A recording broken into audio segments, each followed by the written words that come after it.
કાળઝાળ ગરમીથી નાગરિકોની હાલત કફોડી બની છે ત્યારે સુરતમાં હીટવેવની આગાહી વચ્ચે સરથાણા પ્રાણી સંગ્રહાલયમાં પ્રાણીઓને આકરી ગરમીથી બચાવવા ખાસ વ્યવસ્થા કરવામાં આવી। વાઘ, દીપડા, રીંછ સહિતના પ્રાણીઓના પાંજરામાં ફુવારા ગોઠવાયા। પાણીના કુંડને પણ ભરીને રાખવામાં આવે છે જેથી પ્રાણીઓ ગરમીમાંથી રાહત મેળવી શકે। કેટલાક પ્રાણીઓના પાંજરા આગળ કુલર પણ મૂકવામાં આવ્યા છે।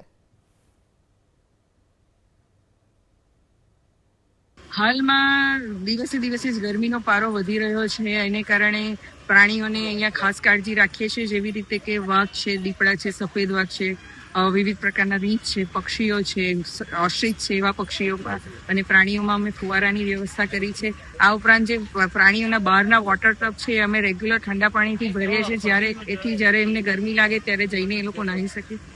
આ ઉપરાંત અમે એ લોકોને ફૂડમાં જે આપીએ છીએ વેજીટેબલ્સ અને ફ્રૂટ્સ, એમાં જ્યુસી ફ્રૂટ્સનો વધારે ઉપયોગ કરીએ છીએ, જેથી કરીને શરીરની અંદર પાણી જળવાઈ રહે। અને પાણીની અંદર, પીવાના પાણીની અંદર દરેક એનિમલની અંદર અમે